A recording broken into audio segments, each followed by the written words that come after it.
everybody. How you doing? Well, that's good. Welcome to PHLY Flyers Pregame. My name is Bill Matz. I'm your director of fun and games for the early evening? I'm not quite sure. Late Joining afternoon? me live in the Xfinity mobile studio, it is Philly's #1 hockey beat writer, Charlie O'Connor. Charlie, I just want to lead off and say I think you did tremendous work yesterday. I think everybody who contributed to our trade deadline coverage, Brenna producing so many different things yesterday, from the emergency pod we did at whatever time, getting me out of bed, through the end, doing shorts, doing your last hit after the live show ended. Brenna, Ethan, everyone involved yesterday, absolute tremendous work. I just wanted to make sure we said it to lead off today's show, and we got a ton of listeners, a ton of new viewers. If you are one of them, seeing us for the first or second time, hit that subscribe button. Follow us right here on the PHLY Sports YouTube page. Pre and post game for every single game. Daily shows at 4 p.m. on the non-game days, 5 shows a week. We do great work here, if I don't say so myself. So, hey, follow us. You might enjoy it. All right, Chuck. The trade deadline has come and gone. Today is the first of the final 21 games of the NHL season. How are we feeling after yesterday? Not the best. Just because there's really nothing new. I mean, I'm intrigued by David Jiricek. I would say I like that trade. I don't think it's guaranteed to work, but I like the process behind it. Unfortunately, though, we're not going to get to see David Jiricek, at least not for the next few weeks. The Flyers have every intention of giving him some time to cook in the AHL before they give him. Said basically they're probably going to give him a call maybe for a few games at the end of the year, but their focus is getting him ready for next year's camp. So we're not going to get to see the shiny new toy. What we will, however, get to see today, though, is the NHL debut of one Alex Bump. And that at least gives me something to be excited about. But in terms of how I'm feeling about the team, they didn't make any ads at the deadline that I'm going to get to see. They didn't make any really fun sells where you can dream on, oh, they have another first-round pick. What are they going to use that for? So I feel like I'm not particularly enthused, and I suspect that is the feeling of most people in the fan base right now. Yeah, it's man, and it's so funny. Steve and I were talking yesterday during our trade deadline show after you left. Like, once it's, we're seeing the tweets. Yeah, Flyers are done. Risto's staying put. There was a whole bunch of those, right, 10-3, right around then. It really started to sink in, like, oh, so this really isn't happening. But in a day that started out with, oh yeah, Bobby Brink for, who knows, could be a boat. David Jiricek could be something. Former 6th overall pick, cleared out a wing spot. That means Bump is going to be coming up.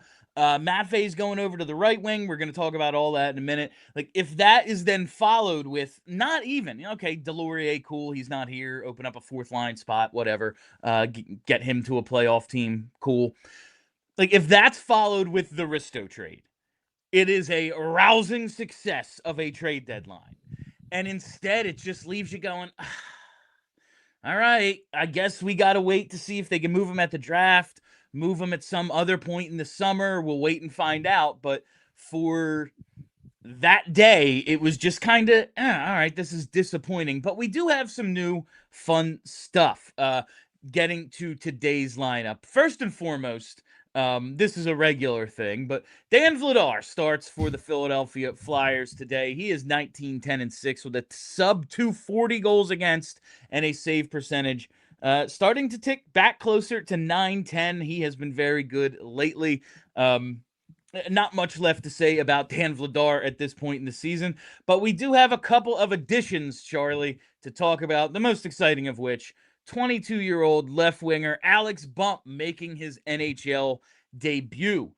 Going back to, rookie and development camp and that point in the summer, we were all kind of penciling him in as, oh yeah, he's going to be a top 9 forward for this team. He's going to be like 3rd line left wing. We're going to see that happen. Doesn't quite work out. Nikita Grabenkin makes the team. There are a ton of wingers here, just wasn't quite a spot. Alex Bump didn't blow everyone away. Denver Barkey's then the first call up, and it's, how about that? But he is finally here, Chuck. Last year's national champion, Alex Bump, making his NHL debut today. this is at least something pretty exciting because we've been waiting for it for like close to a year. Yeah, and to Alex Bump's credit, he earned it.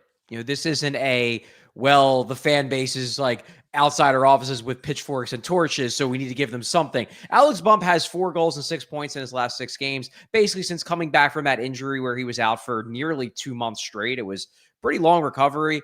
He's been real good. And he was already turning the corner even before that. So credit to Alex Bump. He didn't get off to a great start this season. I think he was bummed that he didn't make the team. I think he really thought he was going to make the NHL team. Didn't deserve it. Didn't have a great camp, but doesn't mean you're not allowed to be bummed that you didn't achieve the goal that you wanted to achieve all summer, all that year probably. But he's really turned it around. He's earned his way up, and I'm excited to see what he can do. Apparently, according to Rick Tocchet, he's going to be on a line with Christian Dvorak.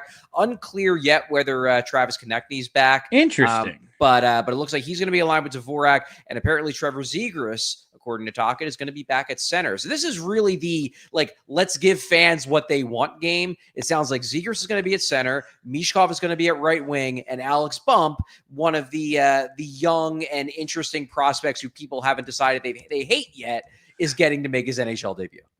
Yeah, Alex Bump. I want to talk about all that other stuff because it is interesting. Alex Bump, 11 goals, 15 assists. That's 26 points in 36 games for the Phantoms. But we have to remember, going back to the start of the year, he had 1 goal through 1, 2, 3, 4, 5, 6, 7, 8 games. He had 1 goal and 2 assists through the first 8 games of the year. And it wasn't going all that well for Alex Bump. He has seriously turned it on and been able to keep it going after that long injury because he got hurt right after the Barkey call-up, if I remember. And Yes. That was longer ago than I think. That was December, I believe. Yep. So it's been a little bit, but now he's playing well. He is up. He's going to be wearing number 20 today. My preseason prediction for him to have a RJ Umberger-like rookie year. Well, other than the jersey number, it hasn't quite worked out that way, Charlie. But I am excited to see this guy. It is interesting to me. So I assume, we'll have the lineup from Jackie, I have to believe, pretty shortly. Just checking her Twitter real quick. But I'm just thinking, nothing there yet, but we'll have it in a few.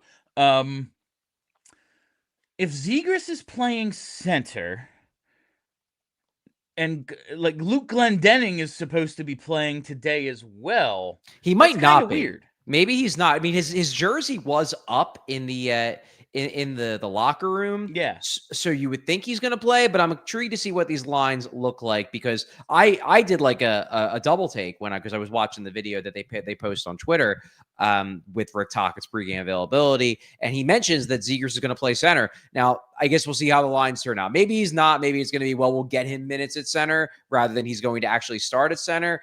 But he said he's going to get Zegras at center, and he also said, as we probably should talk about now, Matvei Mishkov, right wing. Yeah, the Glendening thing, it doesn't really matter. They did claim him on waivers yesterday. He could be this team's 4C. He's almost 38 years old, but maybe he can win them some D-zone faceoffs or something. But the big news, other than Bump's debut, I would say, is Matvei Mishkov playing the right side?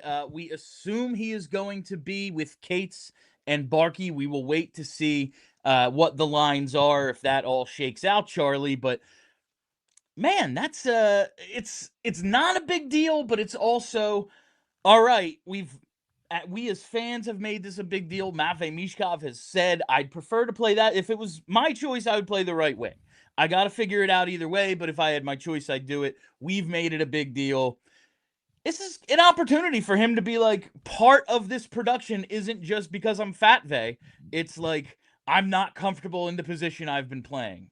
This is an opportunity for him to kind of show that a little bit, isn't it? Yeah, it is. I mean, I just think it's noteworthy because it's abundantly clear, and Rick Tocchet has made it abundantly clear that he thinks he's better on the left. So the fact that he's back to the right, it again makes you wonder, is this Danny Briere telling Tocchet, okay, Bobby Brink's gone. You really don't have any more excuse to not play this guy on the right now, so play him on the right. It's just something you keep an eye on because Rick Tocchet doesn't hide what he thinks should be done. He thinks that Trevor Zegras is a wing. He thinks Matvei Mishkov is better on the left than the right. When these sorts of things happen, you raise your eyebrows a little bit. You're like, is this where Danny steps in and says, no, Rick, we got to do it this way. And I'm telling you that this is the best thing for the organization. Now, for Mishkov, look, like, I'm of the opinion that I don't think this is the only reason why his production's down. Obviously, the camp stuff that played a role. Also, I think it's just a confidence thing. Probably the system change, the Torch system with its like, you were encouraged to cheat the zone, probably helped him. This is a little bit different. So there are a lot of reasons why his production's down. But when the player straight up says, I'd rather be on the right, I'll work on the left and I'll try to get better at it, but I'm more used to being on the right. That's a message. That's a message from the player. And I think one thing that it slipped through the cracks just because it was trade deadline day and because there was so much else going on. I don't even know if anybody tweeted it out. I certainly didn't talk about it in my article, but at one point at the end of the post deadline presser that Danny Briere did, he actually took like a good 30 seconds to praise Matvei Mishkov and basically said that Mishkov was he referenced the press conference he had to do before the Olympic break. Yeah. And he said, obviously there was an uproar. I had to address it. But since the break, I've been really, really happy with what we've seen from Matvei. He's had some really good games. He's working hard. He's doing the right things. And I think things are back on the right track with him. So I almost wonder if this is a little bit of a reward where they're happy with how he's handled these last few weeks since the break. They might be happy with how he handled the break period, maybe how he handled the practices, what's happening behind closed doors. And this is a little bit of all right, kid, you're doing the right things. Now we're going to put you back where you want to be. All right, Charlie, before we get to our break, we do have today's lines courtesy of Jackie Spiegel over at the Inquirer. Notables here: TK missing his third straight, and Nick Seeler will miss his second straight game. The lines are as follows: Dvorak centering Bump and Grabenkin. That is a potentially physical line. That could be fun. Cates centering Mishkov and Barkey, with Mishkov listed as the right winger here. Zegras centering Grundstrom on the left and Tippett on the right. All right. And your fourth line is Coots with Glendening and Hathaway. So Glendening will make his debut, but he is at least nominally a left winger. When Coots has been the 4C this year, it hasn't been and he's relegated to 6.5 minutes. He's gotten shifts with other lines. Something tells me Coots will be centering Zegras and Tippett at some point, say they're out there for a D-zone draw or something. I could very much see that happening, but those are your forward lines as we have them. And on defense, it's Sanheim, Risto, York, Drysdale, Andre, Juleson in for Seeler with Vladar starting. Charlie, any surprises here before we go to break? Well, I'm just surprised with the construction of the lines. It's very. I want to use the word balanced. I mean, the Flyers, they don't have a lot of hype. They're not super deep on the firepower front. So it's hard to kind of balance lines. But, on the first line, yeah, you've got Dvorak, who is functionally their 1C, maybe not from a talent standpoint, but certainly from a usage standpoint, he's their 1C now. Then you got the youngster Bump, who is the high profile scorer. We don't know if he can score at the NHL level. We know he has offensive talent. And then you have Grabenkin, who's more of a bottom sixer type. Same thing with the Zegras line. You got Zegras down the middle, sure. You got Owen Tippett, obviously one of their other better offensive players. And then you got Carl Grundstrom. So it's not like they are stacking the fourth line with the fourth liners. They're kind of spreading out the fourth liners throughout the rest of the lineup, which is interesting to me. Now, the Cates line has Barkey and Mishkov, so that's not really any of those types of guys. But look, we don't know what Denver Barkey is at this point. I want to believe that he's going to be a top 6 winger at the NHL level, but if he turns out to be a bottom sixer, maybe in 2 years we look at this down the road and we're like, yeah, they really did spread out the fourth liners, or 9 through 12 forwards on the team in this game. It seems like they're kind of trying to spread the wealth a little bit and not have all the fourth liners on the fourth line, all the bottom sixers in the bottom six. It's a little bit more balanced, maybe isn't the right word, but it's definitely, spread out, I guess.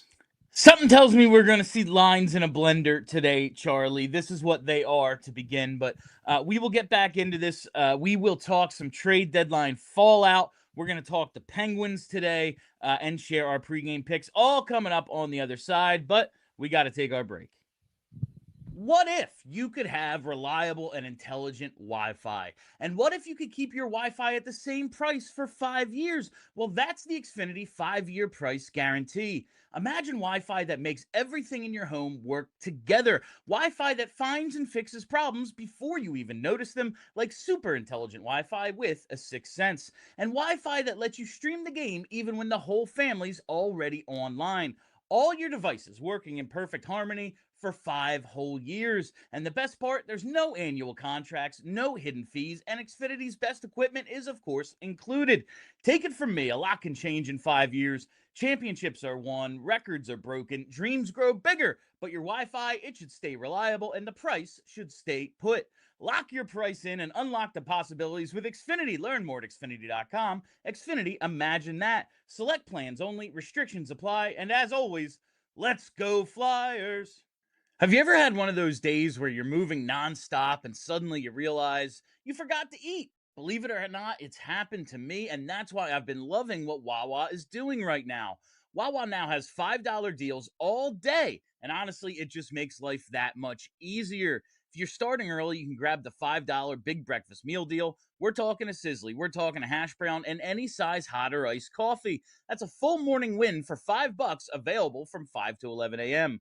Then later in the day, the value keeps rolling with a roasted chicken sandwich or crispy chicken sandwich created your way starting at $5. And they've even got new teriyaki recipes for a limited time. It's real food, real value, and built for busy days. No planning, no overthinking. Just swing in, grab what you need, and keep it moving. Start your day strong and fuel up whatever you need with Wawa's $5 deals. Limited time, exclusions apply. See Wawa.com for details. Gotta have a Wawa. All right, welcome back. If you haven't already, hit that freaking like button. I see we have over 350 people here watching pregame. Charlie, we should talk a little bit about yesterday's trade deadline. We will probably get into quite a bit of this on postgame, so make sure you're following us right here. We'll be live as soon as this game goes final. Of course, Rasmus Ristolainen still here, as are other guys we kind of talked about. Juleson, Carl Grundstrom. The only major subtractions, Bobby Brink, which is a pretty big deal, and of course, Nick Delorier also traded yesterday.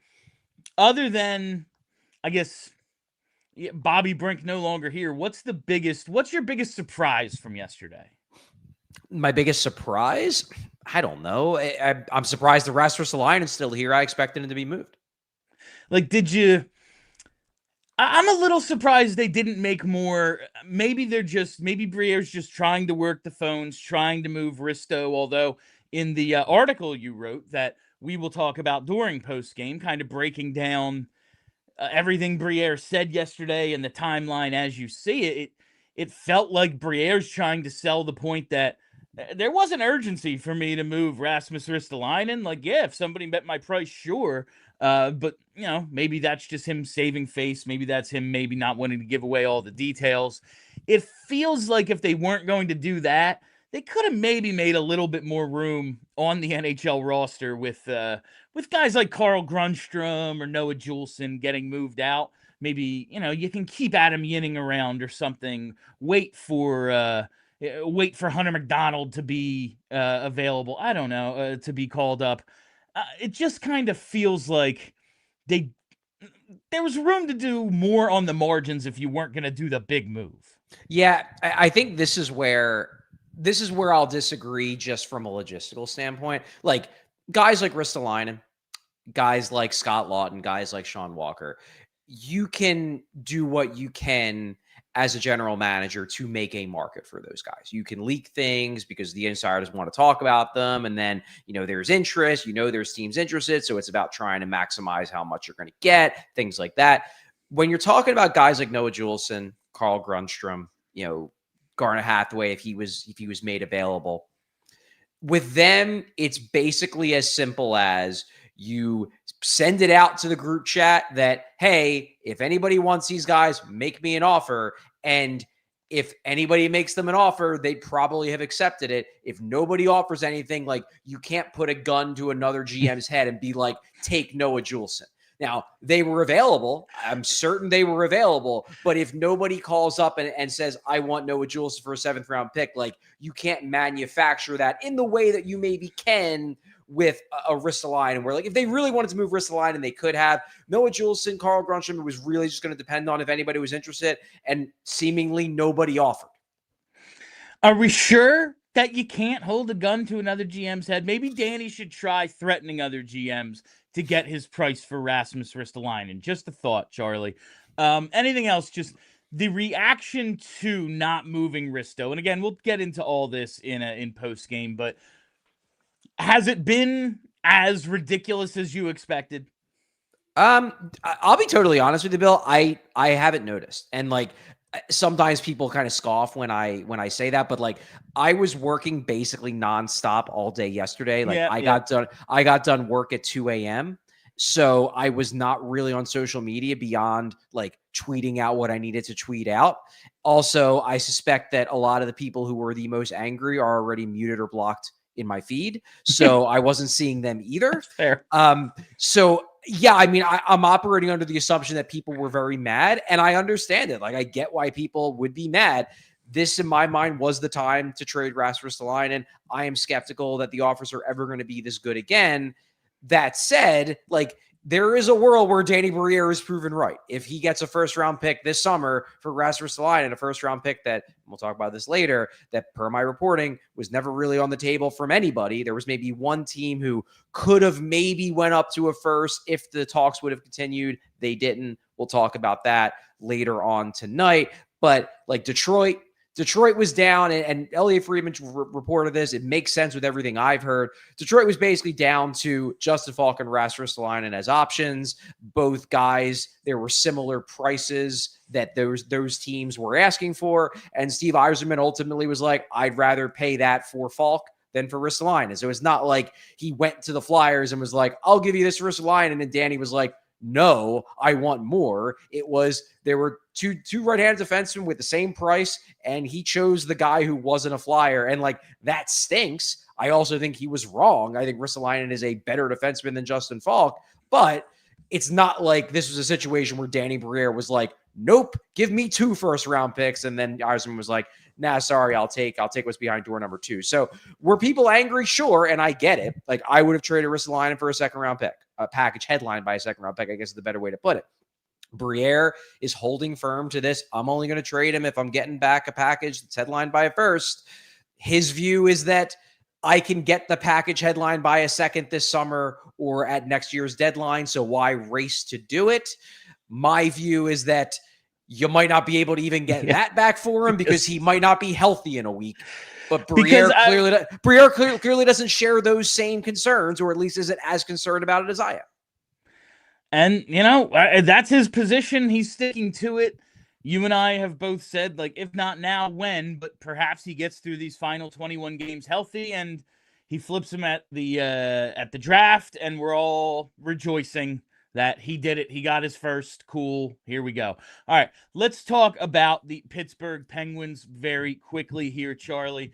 They are 31-17-13.